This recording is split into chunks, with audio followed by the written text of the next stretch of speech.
Hello everyone. स्वागत है आपका मेरे इस यूट्यूब चैनल के ऊपर।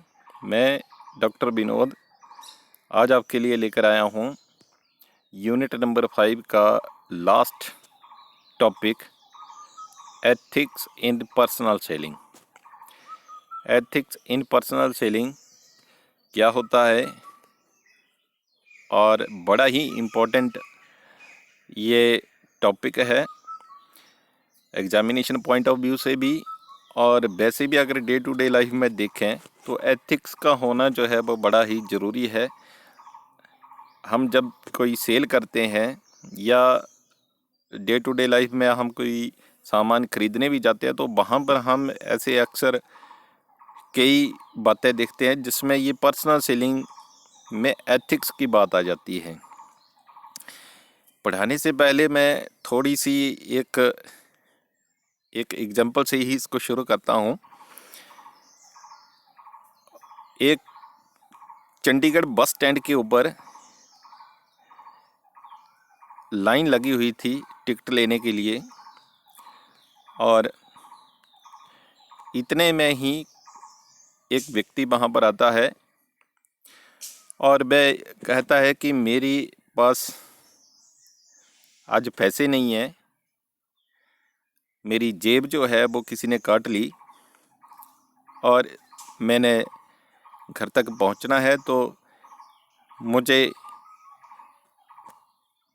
कोई सहायता कीजिए। तो जितने भी वहाँ पर टिकट लेने के लिए खड़े हुए होते हैं व्यक्ति, वन बाई वन करके वह एक एक के पास जाता है और अपनी व्यथा सुनाता है सभी को। और सभी जो हैं वो उसे कोई 10 रुपये, कोई 20 रुपये, कोई 30 रुपये ये सारे दे देते हैं। और जब उसके पास वो पैसा इकट्ठा हो जाता है, 400-500 रुपये इकट्ठा कर लेता है वो इसी तरीके से, और फिर बाद में एक गाड़ी मंगवाता है। एसी वाली गाड़ी में बैठ करके वो जाता है, और जो बेचारे लाइनों में लगे हुए हैं वे, उनको कोई टिकट नहीं मिलती है, कोई बस की सीट नहीं मिलती है, कोई नॉर्मल बस का ही वेट कर रहे होते हैं ताकि वे घर तक पहुंच जाएं, क्योंकि उतने ज़्यादा उनके पास भी पैसे नहीं होते हैं। तो यहाँ पर क्वेश्चन अराइज होता है कि इतने ज़्यादा व्यक्ति जो सुबह से लाइनों में खड़े थे, उन्हें कोई बस की सीट नहीं मिल रही थी या कोई लग्जरी बस नहीं मिल रही थी, किसी के पास पैसे भी कम थे, वे तो अपने लाइनों में लगे हुए हैं। लेकिन एक व्यक्ति आता है, वो इस तरीके से बात को रखता है कि मेरे पास पैसे हैं नहीं, और जो थे वो किसी ने चुरा लिए, मेरी पॉकेट जो है किसी ने काट ली है, तो मेरे पास पैसे हैं नहीं, तो मेरी कोई सहायता कीजिए। तो लोग जो हैं वो उसकी सहायता कर देते हैं, और वह जितने भी पैसे आते हैं उन पैसों से एक लग्जरी गाड़ी वहाँ पर किराए के ऊपर करता है और अपने घर को निकलता है, एसी वाली गाड़ी में जाता है। तो इस तरीके की बातें हम अक्सर देखते हैं। इसी तरीके से अभी कुछ दिन पहले लास्ट ईयर में एक विजय माल्या का केस हमने देखा। करोड़ों रुपया जो है वो निकाल करके ले गया, और वह उससे आरामदायक अपने आराम प्रस्थ के लिए जो है वो उस पैसे का प्रयोग करता है। तो एथिक्स कहाँ जाता है उस समय। सो इन्हीं बातों के ऊपर आपको ये थोड़ा सा एक चैप्टर है। एथिक्स होना बहुत ज़रूरी है, और एथिक्स के लिए हम किसी को कंपेयर नहीं कर सकते हैं। एथिक्स व्यक्ति के खुद के भी, अपने घर से भी ये एथिक्स जो है वो उसको मिल सकते हैं, बाहर सोसाइटी से भी मिल सकते हैं, जन्मजात भी हो सकते हैं। ये अलग अलग डिपेंड करता है सिचुएशन के हिसाब से। परंतु एथिक्स का होना जो है वो बहुत ही ज़रूरी है। परंतु अगर किसी में कोई एथिक्स नहीं है तो हम उसे चेंज नहीं कर सकते। अगर किसी व्यक्ति में वो नैतिकता वाले गुण नहीं है तो हम उसके व्यवहार को चेंज नहीं कर सकते हैं। हम अपने आप को तो चेंज कर सकते हैं, लेकिन किसी दूसरे व्यक्ति को चेंज नहीं कर सकते हैं। तो जब भी ये एथिकल व्यवहार इसकी कोई बात आती है तो हम ये नहीं कह सकते कि उस व्यक्ति ने मेरे को वो गुड़ जो है वो कम दी, मैंने 1 किलो मांगी उसने 1 किलो से कम दी। वो उसने बेईमानी जो भी की है वो उसका अपना एथिकल बिहेवियर है। लेकिन जब आप कल को कोई सेलर बनते हैं तो आपका ये फ़र्ज बनता है, अगर किसी 1 किलो की कोई डिमांड करता है तो आपने पूरा 1 किलो ही उसे देना है। अगर वह वस्तु 50 रुपये की है तो आपने 50 रुपये की ही देनी है। 1 आधा रुपया उसमें आप ऐड कर सकते हैं मार्जिन वगैरह, परंतु अगर आप 50 रुपये की वस्तु 60, 70 या 100 रुपये में बेचें तो एक आधी बार तो बेच सकते हैं, फिर नहीं बिकेगी वो। वहाँ पर एथिकल बिहेवियर की बात आती है। तो ये बड़ा इम्पोर्टेंट टॉपिक है, इशू है ये। इसके ऊपर जो है ये है भी छोटा सा टॉपिक आपका, तो इसके ऊपर आज हम चर्चा करेंगे, पढ़ेंगे इसको 1 बाय 1 करके। और ये जो एथिकल बिहेवियर जो पर्सनल सेलिंग की बात है, पर्सनल सेलिंग हमारा एक इस प्रकार का सेलिंग है जिसमें डायरेक्ट कंज्यूमर के साथ कम्युनिकेशन किया जाता है। घर जाकर जैसे माल को कोई व्यक्ति बेचता है तो उसका सीधा संपर्क होता है कंज्यूमर के साथ। अगर वह कंज्यूमर के साथ सही ढंग से पेश आता है और ईमानदारी से वहाँ पर सारी की सारी बातें भी करता है और वस्तुएं भी पेश करता है, तो उसको जो है उसके रिज़ल्ट जो हैं वो शॉर्ट टर्म में भी मिलते हैं, परंतु केवल शॉर्ट टर्म में नहीं मिलते। इसका फ़ायदा जो है वो उसको लंबे समय तक होता रहता है। सो ये जो एथिकल इन पर्सनल सेलिंग है ये होना बड़ा ज़रूरी है। क्यों ज़रूरी है? क्योंकि एक पर्सनल सेलर जो है वो उसका डायरेक्ट रिलेशनशिप होता है between business unit and customer. क्योंकि एक पर्सनल सेलर जो है जो घर घर जाकर के माल को बेचता है वो अपने बिजनेस यूनिट की तरफ से माल को बेचता है कंज्यूमर को, तो उसका डायरेक्ट रिलेशनशिप, ये बीच में उस रिलेशनशिप को डेवलप करने वाला व्यक्ति होता है। So when the salesman adopt unethical practice to sell the product they spoil not only their own image but also the image of the business unit which they are represent। जिसको वह represent कर रहा होता है उसकी image को भी खराब कर देता है। तो जब भी ये जो सेलमैन है माल को बेचेगा तो ये सेलमैन किसी अपने बिजनेस यूनिट की तरफ से माल को बेचेगा, तो अगर ये अनएथिकल वहाँ पर प्रयोग करता है, नैतिकता का प्रयोग नहीं करता है, अनैतिकता का व्यवहार करता है, तो ये ना केवल अपनी इमेज को ख़राब करेगा बल्कि ये उस बिजनेस यूनिट की भी इमेज को ख़राब कर देगा। तो ये दोनों जो है वो ठीक बातें नहीं है। तो पढ़ते हैं इसको, डिटेल में पढ़ते हैं। देखिए इसमें ये एथिकल क्या होता है। तो ethical is a set of moral principle dealing with what is right and wrong, good and bad, कह सकते हैं आप, just and equitable क्या है। तो ये एथिकल में आती हैं बातें कि जो नैतिकता है वो एक सेट ऑफ मॉरल प्रिंसिपल होते हैं। हमारे एक मॉरल प्रिंसिपल हैं, को हार्ड एंड फास्ट रूल नहीं, इतने मॉरल प्रिंसिपल होते हैं, समाज के द्वारा ही बनाए गए होते हैं कि क्या हमारे लिए अच्छा है, क्या हमारे लिए बुरा है, क्या हम न्याय संगत कर रहे हैं किसी के साथ या नहीं कर रहे हैं। तो उससे संबंधित ये प्रिंसिपल बनाए गए होते हैं। These principle govern most of action of individual and group. Ethics is very important in business. Ethics का बिजनेस में होना बड़ा ही ज़रूरी है। In complex of personal selling, अगर पर्सनल सेलिंग की बात करें, where 1-to-1 interaction and relationship building is necessary, ethics play a major role in sustaining such relationship। ये जो पर्सन सेलिंग में अगर बात करें तो पर्सन सेलिंग में जो पर्सन सेलर होता है उसका डायरेक्ट रिलेशनशिप होता है कंज्यूमर के साथ, डायरेक्ट उसके 1-to-1 इंट्रैक्शन करता है। तो वह इंट्रैक्शन करता है on the behalf of the business unit. तो बिजनेस यूनिट की तरफ से ही वो सारे का सारा माल को बेचता है। तो वहाँ पर ये बड़ा ही इम्पोर्टेंट है कि वह नैतिकता का व्यवहार करे। सो जितनी भी बातें ये हैं कि जब भी ये नैतिकता का प्रयोग करेगा तो इसमें कोई भी झूठी बातों का प्रयोग नहीं करेगा, अननेसेसरली उनसे कोई फ़ायदा लेने की कोशिश नहीं करेगा। जो भी बातें बताएगा उनको, कंज्यूमर को वह सही सही इन्फॉर्मेशन उनको देगा। एडवर्टाइजमेंट करनी है अगर बिजनेस यूनिट की तो वह भी ठीक करेगा। अगर अपने खर्चों का उसने भुगतान लेना है बिजनेस यूनिट से कि माल को बेचने के लिए उसके इतने खर्चे हो गए, ये खर्चे अगर उसने अपने बिजनेस यूनिट से लेने हैं तो वे खर्चे भी उसे ठीक ही बताने चाहिए, क्योंकि उसके पास नहीं होता है बिजनेस यूनिट, उसको वॉच नहीं कर सकता है हर समय। तो वो उसके एथिकल बिहेवियर के ऊपर ही निर्भर करता है कि जो भी वह बिजनेस यूनिट से अपने खर्चों को दोबारा से वापस लेने की अगर कोई ऐसा कोई रीइंबर्समेंट का उसका अपना भेजता है बना करके सारे का सारा ब्यौरा, तो वह उसे सही ढंग से भेजना चाहिए, उसमें अननेसेसरली इन्फॉर्मेशन नहीं डालनी चाहिए।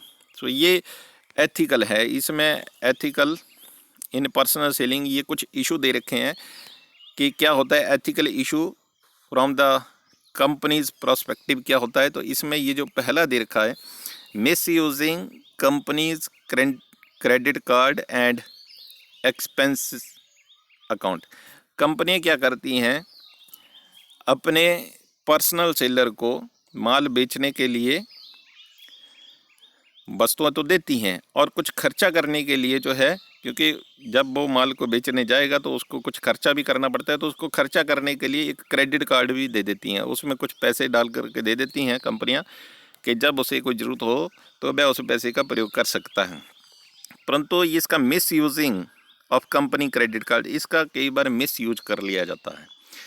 अगर तो कंपनी के माल को बेचने के लिए उसका प्रयोग किया जाता है तब तो ठीक है, तब तो वह एथिकल है। परंतु अगर उसी कार्ड का वह प्रयोग अपने घर के खर्चों को पूरा करने के लिए या किसी होटल में स्टे करने के लिए, अपने मित्रों और अपनी अपनी स्पाउस के साथ, अपनी घरवाली के साथ वहाँ पर अगर विदाउट अगर परमिशन, बिजनेस यूनिट के बिना परमिशन के साथ अगर उस कार्ड का प्रयोग वहाँ पर होटल वगैरह में उन खर्चों को पूरा करने के लिए करता है तो वह होता है अनएथिकल। सो ये कुछ इस तरीके के हैं इशू। इसी तरीके से है नंबर सेकंड दे रखा है, रिपोर्टिंग इनएक्यूरेट वर्किंग हावर। इसने सेल पर्सन ने रिपोर्टिंग करनी होती है कि उसने एक दिन में कितने घंटे काम किया। तो ये रिपोर्टिंग जब करता है तो कई बार ये भी अपने हिसाब से एक आधा घंटा इसने काम किया होता है और 8-9 घंटे का वो अपना शेड्यूल बना करके दिखा देता है कि मेरा जो है वो ये 9 घंटे का कार्य हुआ है आज के दिन में, तो 9 घंटे का वो वहाँ से खर्चा ले लेता है। तो एक्चुअल में एक आधे घंटे का ही काम किया होता है और ज़्यादा नहीं किया होता है। कई बार एक दिन काम किया होता है और दिखा 4-5 दिन का देते हैं, तो वहाँ पर ये इनएक्यूरेट वर्किंग हावर जो है वो दिखाए जाते हैं। तो वहाँ पर अनएथिकल बिहेवियर वे अपना यूज करते हैं। इसी तरीके से inflate the number of contract call. Inflate number of call ये बता देते हैं, क्योंकि बिजनेस यूनिट कोई उनके साथ, बिजनेस यूनिट का कोई भी व्यक्ति उनके साथ नहीं जाता है, कोई वॉच नहीं करता है, तो वे अपने हिसाब से कह देते हैं कि आज हम 10 व्यक्तियों के साथ 10 कस्टमर के साथ मिले, 15 कस्टमर के साथ मिले, 2-3 कस्टमर के साथ मिले होते हैं, बाकी तो अपने ऐसे ही नाम जो है वो ये भर देते हैं। तो यहाँ पर अनएथिकल बिहेवियर जो है वो अप्लाई कर देते हैं। इसी तरीके से miss using confidential information. Company की कुछ कॉन्फिडेंशियल इन्फॉर्मेशन होती है जिसका केवल कर्मचारियों को ही पता होता है या पर्सन सेलर को पता होता है, कंज्यूमर को वैसे पता नहीं होता है। तो ये उसको जो कॉन्फिडेंशियल इन्फॉर्मेशन होती है उसका भी ये मिसयूज कई बार कर देते हैं। फिर इसी तरीके से अनऑथोराइज्ड डिस्काउंट। कंपनी ने कोई डिस्काउंट वगैरह दिए नहीं होते हैं, या अपने ही हिसाब से कंज्यूमर को जो है वो डिस्काउंट वगैरह ऑफर कर देते हैं, तो अल्टीमेटली बर्डन पड़ जाता है कंपनी के ऊपर, उस बिजनेस यूनिट के ऊपर बर्डन पड़ जाता है। तो यहाँ पर इस तरीके का ये अनएथिकल बिहेवियर जो है वो अप्लाई कर लेते हैं। इसी तरीके से अनएथिकली ज्वाइनिंग कंपटीटर और quitting the job without proper notice.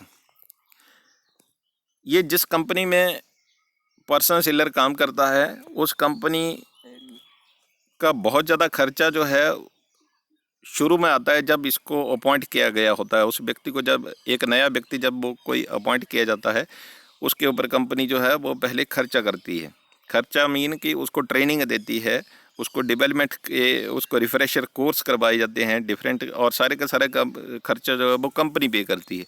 और जब वह सारी की सारी बातें सीख जाता है, एक आधे साल में सारी की सारी बातें सीख जाता है, तो वह बिना नोटिस के किसी दूसरे कंपटीटर के पास जो है वो नौकरी ज्वाइन कर लेता है और उस बिजनेस यूनिट को छोड़ देता है। तो यहाँ पर भी वो अनएथिकल बिहेवियर को अप्लाई करता है, क्योंकि खर्चा किसी कंपनी ने किया हुआ है और काम जो है वो दूसरे कंपटीटर के पास चला, क्योंकि कंपटीटर ने तो थोड़े से पैसे उसको ज़्यादा ऑफर करने हैं और उसको वहाँ से उन्होंने निकालना होता है ताकि उनकी अपनी सेल बढ़ जाए। परंतु उस व्यक्ति को चाहिए कि जिस कंपनी ने उसको रखा था, उसको ट्रेनिंग दी थी, सारे का सारा खर्चा कंपनी ने किया था, तो उसका भी कुछ फ़र्ज बनता है कि उस कंपनी के ही बारे में सोचे। आज अगर उन्होंने कम पैसे दिए हैं तो कल को भी पैसे बढ़ा भी सकते हैं, परंतु ऐसा कम किया जाता है। अनएथिकल बिहेवियर जो है वो अप्लाई कर लेते हैं। उसके बाद देखा है कि stealing the leads and client of other competitor. ये stealing the lead and client of the other customer, जो अदर कस्टमर होते हैं उनके साथ स्टीलिंग लीड कर लेते हैं। ये अनएथिकल बिहेवियर सच प्रैक्टिकल और unethical and unprofessional from the business prospective. ये भी बिजनेस प्रोस्पेक्टिव के हिसाब से ठीक नहीं होती है इनकी बातें। देन नेक्स्ट पॉइंट इसमें आता है आपका ethical issue from customer prospective. Customer prospective से रिलेटेड कौन कौन से इशू आते हैं, तो यहाँ पर पहला पॉइंट दे रखा है कि मेकिंग फॉल एग्जैगरेटेड क्लेम। एक सेल पर्सन के द्वारा जो है वो झूठे क्लेम जो है वो बना करके दे दिए जाते हैं कंपनी वालों को। और इसी तरीके से है नंबर सेकंड दे रखा है not entertaining customer complain properly. जो कस्टमर की कंप्लेन आती हैं उसके पास, उनके ऊपर भी कोई ज़्यादा ध्यान नहीं देते हैं। ये जो उन्होंने कोई सजेशन दी है ये वो ना तो प्रॉपरली आगे कन्वे करते हैं, ना ही उन कंप्लेन के ऊपर ये ध्यान देते हैं। तो यहाँ पर भी उनका बिहेव जो है वो ठीक नहीं होता है। उसके बाद है कि स्पेशल ट्रीटमेंट। कई बार स्पेशल ट्रीटमेंट किसी कस्टमर को दे देते हैं, डिस्क्रिमिनेट कर देते हैं। वहाँ पर किसी कस्टमर को ये जो है वो कोई गिफ्ट वगैरह दे देते हैं या प्राइस में रिलैक्सेशन दे देते हैं, और सेम वस्तु किसी दूसरे कस्टमर को अगर बेचते हैं तो उससे पूरे के पूरे पैसे चार्ज करते हैं, कोई डिस्काउंट वगैरह भी नहीं देते हैं, कोई गिफ्ट तो दूर की बात है वहाँ पर। तो इस तरीके का ये अनएथिकल बिहेवियर हो जाता है इनका। उसके बाद है कि hiding essential information from customer. जो कस्टमर की इन्फॉर्मेशन होती है उसको ये हाइड कर देता है। जो उसके एसेंशियल होती है, ज़रूरी इन्फॉर्मेशन होती है, वो आगे बताई नहीं जाती है मैनेजमेंट को ताकि वो अच्छे डिसीजन ले ले, तो वो हाइड कर देते हैं, उनकी बातों को बताते नहीं हैं। वो यही कह देते हैं कि कस्टमर जो है वो सेटिस्फाई हैं। उसके बाद है कि फोर्सफुल सेलिंग। कई बार ये फोर्सफुल सेलिंग करते हैं, प्रेशर इनके ऊपर टैक्टिक बना होता है कि हमने आज माल ये बेचना ही है, तो फोर्सफुल सेलिंग करते हैं। अनएथिकल तरीके से जो है वो सेल को बढ़ाने की कोशिश करते हैं। इसी तरीके से misleading price and fake discount. कई बार प्राइस को मिसलीडिंग प्राइस, भ्रामक जो है वो वस्तु के मूल्य ले लेते हैं। वस्तु 10 रुपये की है तो उसका प्राइस जो है वो अपने हिसाब से 20, 25, 30 रुपये ले लेते हैं। फेक डिस्काउंट भी कई बार दे देते हैं सेल को बढ़ाने के लिए। इसी तरीके से है कि इनइफेक्टिव आफ्टर सेल सर्विसेज। जब इन्होंने माल बेचना होता है तो अब ये कहते हैं कि आपको अगर कोई दिक्कत आती है तो कोई बात नहीं, आपने हमें एक कॉल करनी है, हम नेक्स्ट डे आकर के वो यहीं पर आपको घर में आकर के जो है वो उस वस्तु की सर्विस वगैरह कर देंगे। परंतु जब वस्तु ख़राब होती है, जब फ़ोन या तो लगते ही नहीं है या लगते हैं तो फिर ये आते ही नहीं है, अगर आते हैं तो फिर ठीक भी नहीं करते। तो इस तरीके से है, या फिर ठीक करते हैं तो पैसे चार्ज करते हैं उसके। तो आफ्टर सेल सर्विस भी इनकी ठीक नहीं होती है। तो फैक्टर कौन से इफेक्ट करते हैं एथिकल इन पर्सनल सेलिंग? ये जो पर्सनल सेलिंग में जो नैतिकता को प्रभावित करने वाले तत्व कौन से हैं? सो ये इंडिविजुअल फैक्टर भी हैं और ऑर्गेनाइजेशनल फैक्टर भी हैं। इंडिविजुअल फैक्टर में आता है एज। तो व्यक्ति की एज कितनी है ये एथिकल बिहेवियर को भी प्रभावित करती है, क्योंकि जितना कम एक्सपीरियंस्ड व्यक्ति होगा उसमें नैतिकता भी उतनी कम होगी। जितना एक्सपीरियंस्ड व्यक्ति होगा वह उतना ही नैतिकता वाला व्यक्ति होगा। ये पास्ट एक्सपीरियंस के आधार के ऊपर आपको सारी की सारी बातें बताई जा रही हैं यहाँ पर, क्योंकि जितना व्यक्ति पर्सनल सेलिंग में अनुभव वाला होगा उसका नैतिक बिहेवियर जो है उतना ही अच्छा होगा। और जिसकी एज जो है, एज फैक्टर का मतलब है कि जिसका ये सेलिंग का एक्सपीरियंस कम है उसमें नैतिकता उतनी ज़्यादा नहीं होगी, या नैतिकता के गुण उसमें उतने ज़्यादा नहीं होंगे, वो कम पाए जाएंगे। उसके बाद जेंडर के हिसाब से अगर देखें तो जनरली स्टडी जितनी भी अभी तक रिसर्च हुई है उसमें ये देखा गया है कि जो वुमेन होती हैं, लेडीज़ होती हैं, उनमें नैतिकता जो है वो ज़्यादा पाई जाती है as compare to the gents. Gents में नैतिकता वाले गुण कम होते हैं और औरतों में ये नैतिकता वाले गुण जो हैं वो ज़्यादा पाए जाते हैं। उसके बाद है कि पर्सनल वैल्यू। अगर पर्सनल वैल्यू अगर देखा जाए तो ये भी एक सेल पर्सन के बिहेव को प्रभावित करती है। उसकी पर्सनल वैल्यू, उसका खुद का अपना पारिवारिक जीवन किस तरीके का है, उसका बचपन किस प्रकार का निकला, उसको सोसाइटी, उसका चाइल्डहुड किस तरीके का उसका रहा है, तो उसको सोसाइटी किस प्रकार की मिली है, वह गुण भी उसके एथिकल बिहेवियर को प्रभावित करते हैं। इसी तरीके से कुछ ऑर्गेनाइजेशनल फैक्टर हैं, ये भी इसको प्रभावित करते हैं। जैसे जब किसी व्यक्ति की सिलेक्शन की जाती है तो उसको सिलेक्शन करने का प्रोसीजर क्या था, उसको हायर करने का क्या प्रोसीजर था, क्या उसको हायर करने के बाद कोई ट्रेनिंग वगैरह भी दी गई है। अगर तो किसी व्यक्ति को ये सारी बातें, उसकी प्रॉपर उसकी भर्ती हुई है, प्रॉपर हायरिंग किया हुआ है उसको, या उसको ट्रेनिंग पहले प्रोडक्ट के बारे में पूरी की पूरी ट्रेनिंग दी हुई है, तो उसका बिहेवियर जो है वो अच्छा होगा। उसके बाद है कि कंपनी का कोड ऑफ एथिक कैसे हैं। कंपनी के अपने कोड ऑफ एथिक, कंपनी वैसे तो एक नॉर्मल कोड ऑफ कंडक्ट होते हैं और कंपनी उसके बाद अपने अपने कोड ऑफ कंडक्ट भी बना सकते हैं। अगर कंपनी ने अपने अपने कोड ऑफ कंडक्ट बनाए हुए हैं तो नेचुरली है कि उसका भी प्रभाव जो है वो पर्सनल सेलिंग के ऊपर पड़ता है। जैसे मैकडोनाल्ड जो है वो पूरे वर्ल्ड में उसके अपने चला हुआ है उसका बिजनेस, तो उसने अपने कोड ऑफ कंडक्ट बनाए हुए हैं, कोड ऑफ एथिक्स बनाए हुए हैं, और उन कोड ऑफ एथिक्स जो है सभी कर्मचारियों को अपनाना पड़ता है। जो नहीं अपनाता है उसको वे रखते ही नहीं। उसके बाद है कि सुपरविजन एंड डिसिप्लिन। अगर निरीक्षण आपका अच्छा है और डिसिप्लिन अगर अच्छा है, आपने बनाकर रखा हुआ है अपने ऑर्गेनाइजेशन में, देन एथिक्स अच्छा होगा, आपके कर्मचारियों का व्यवहार बड़ा अच्छा होगा। अगर सुपरविजन में कमी है या डिसिप्लिन कम है, आने जाने का भी कोई वहाँ पर ऐसा रूल नहीं बनाया हुआ है, तो वहाँ पर अनैतिकता वाला वातावरण फिर बना रहेगा। उसके बाद है कि रिवार्ड एंड पुनिशमेंट पॉलिसी। अगर आपने रिवार्ड और पुनिशमेंट की भी पॉलिसी रखी हुई है अपने बिजनेस में, तो ये भी आपकी नैतिकता को प्रभावित करेगी।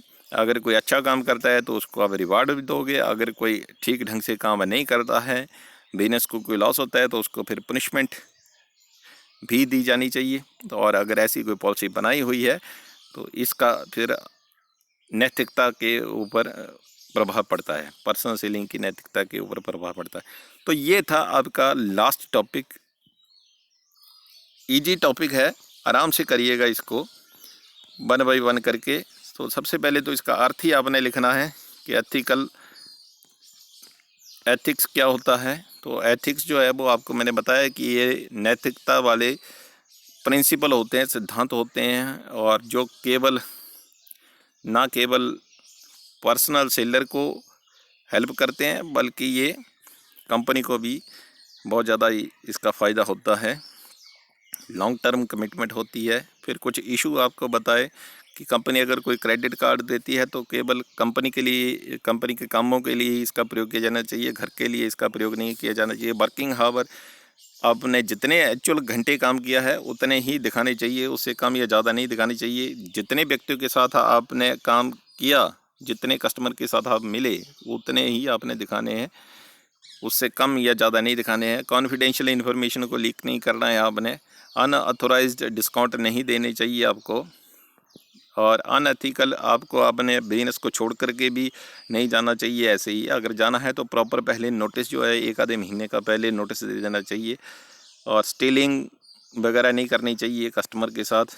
और इसी तरीके से कुछ एथिकल इशू जो है वो कस्टमर के साथ और ये होते हैं कि उनको फॉल्स एग्जैगरेटेड क्लेम दे दिए जाते हैं, झूठे ही क्लेम बना करके उनको दे दिया जाता है क्लेम, और कस्टमर की कंप्लेन के ऊपर कोई ध्यान नहीं दिया जाता है।